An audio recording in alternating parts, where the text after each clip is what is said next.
London is often seen as one of the most expensive cities in the world, and while that can be true, what most people don't realize is some of the best things to do here are absolutely free. From epic skyline views to world-class museums, beautiful walks, and vibrant markets, London is packed with experiences that won't cost you a single pound. So whether you're here for a weekend or a month, solo or with friends, this list has you covered. Here are 10 free London activities you absolutely can't miss. Let's start with one of the most elevated free experiences in the city, literally, the Sky Garden. It sits atop the Walkie Talkie building at 20 Fenchurch Street and offers panoramic 360-degree views of London's skyline for free. Picture this, you're surrounded by lush tropical plants, sipping a coffee, and gazing out at the landmarks like the Shard, Tower Bridge, and the Thames winding below you.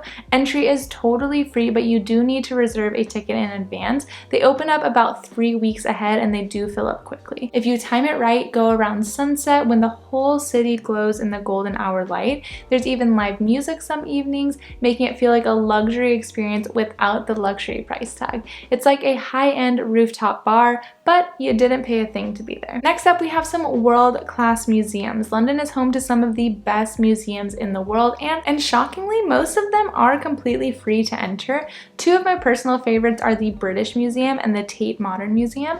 The British Museum houses treasures from across human history, Egyptian mummies, the Rosetta Stone, ancient Greek sculptures. It's like walking through the pages of a global encyclopedia. It's located near Russell Square, open daily, and offers free maps and guided tours if you want a deeper dive. Tate Modern, on the other hand, is all about bold, contemporary art, housed in a converted power station on the South Bank. The building itself is stunning. Inside, you'll find works of Warhol, Picasso, and Rothko, all for free. Make sure you don't miss the viewing platform by heading upstairs, and you can just look across at the river and St. Paul's Cathedral. There's also the V&A, the Science Museum, and the Natural History Museum, which are all free as well. So whether you're an art lover or just want a thought-provoking stroll, London's museums are unmatched and they won't cost you a penny. Next is a walk along South Bank. If you want to feel the heartbeat of London, take a walk along South Bank. The Riverside Promenade stretches from Westminster Bridge all the way to Tower Bridge and is packed with so many things to see. Street performers, food stalls, book markets, musicians, and people from every corner of the world. You'll pass the London Eye, Royal Festival Hall, National Theatre, Shakespeare's Globe, and so much more. The views of the river and the skyline are beautiful any time of day, but especially magical at sunset. No ticket, no tour guide needed, just walk and soak it all in. Stop for a moment on a bench or the steps of the Scoop Amphitheater, or just keep moving until you end up at Tower Bridge.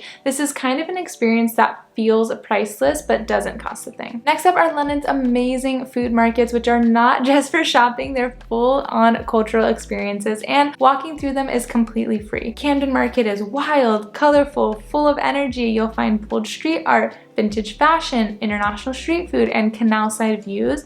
You don't need to buy anything, just to enjoy the vibe and take it all in. On the flip side, you have Leadenhall Market, which feels like you're stepping into a Victorian time machine. Think Diagon Alley vibes with high arched ceilings and ornate details. This is actually where they filmed the entrance to Diagon Alley in the first Harry Potter film, and the next spot was the Leaky Cauldron entrance in the third film. Borough Market, which is a food lover's dream. Even just walking around smelling the cheeses and the spices, it's just so satisfying. I highly recommend trying a sandwich from the Black Pig and a crumble from Humble Crumble. Spitalfields Market in East London combines indie designer stalls with curated boutiques and amazing food as well. I highly recommend the Dumpling Shack, and Mercado Mayfair is a former church turned into a food hall with stunning architecture. It's seriously the most beautiful food market I've ever been to. And don't forget Seven Dials Market. It's funky, modern, and so many food stalls to choose from. These markets are places where London's food scene really shines, and you can explore all of them for free. For more detailed information on all of these different food markets that London has to offer, check out this video. Next, we have Regents Canal in Little Venice. If you're craving a quieter, more scenic side of the city, head to Regents Canal. This peaceful waterway winds from east to west, cutting through Camden, King's Cross, and on to Little Venice, one of London's most picturesque neighborhoods. Starting your walk near Camden Market, which I just talked about in the last point, then you'll follow it past the colorful houseboats, bridges, and even a floating cafe or two. Eventually you'll reach Little Venice, where narrow boats are floating along tree-lined banks. Feels more like Amsterdam than central London.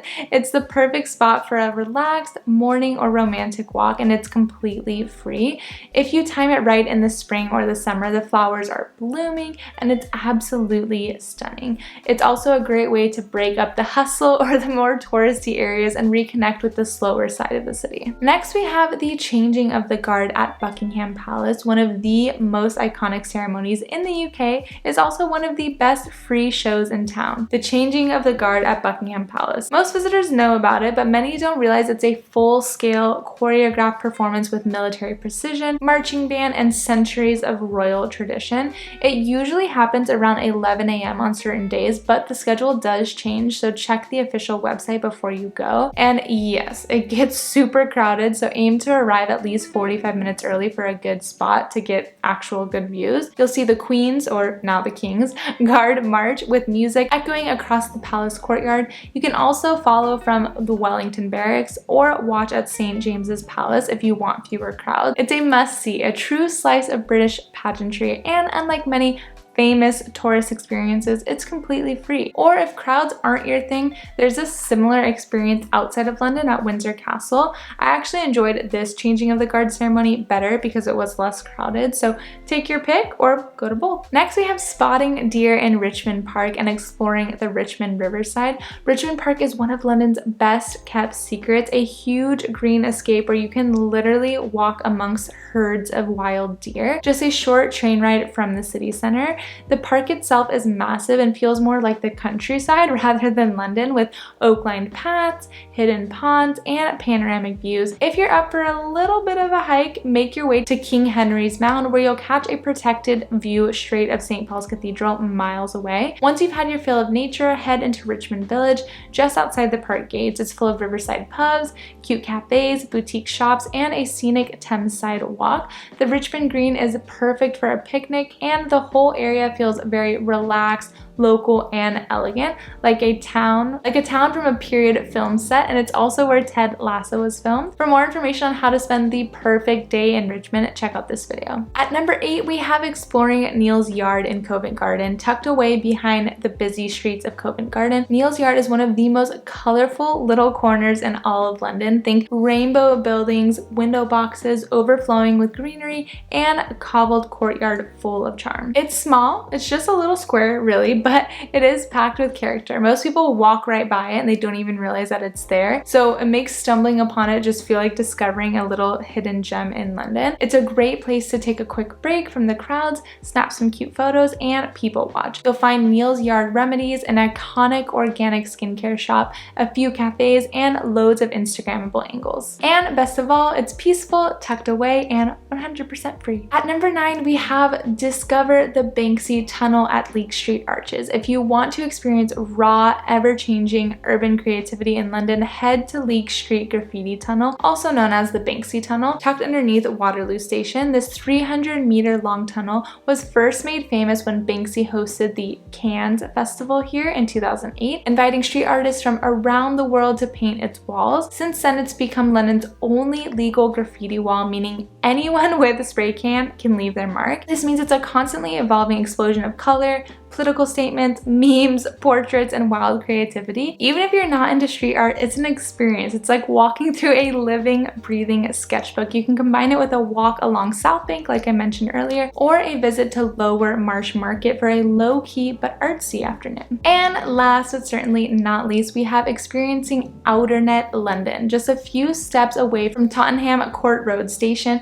Outernet London brings you up close with immersive digital art, futuristic installations, decorations, and even live music. And what's great about Outernet is it's open daily. No ticket, no reservation. You can literally just drop by for 5 minutes or stay for hours and just soak in the atmosphere. It's an ideal break from the tourist crowds, yet still smack in the cultural heart of London. And it's always changing. I've been a few times and it's always has a different installation to see. Whether you're into digital art, live culture, or you're just curious, Outernet is a fascinating glimpse into London's creative future, and again, totally free. So there you have it, 10 amazing things to do in London that cost exactly £0. Whether you're visiting for a weekend, living here on a budget, these experiences prove that you don't need to spend big to enjoy everything that this city has to offer. If you've done any of these or want to share your own free London tips, drop them in the comments below. Now let's take a look at ways tourists waste money in London so you don't make the same mistakes and save as much money as possible on your trip here.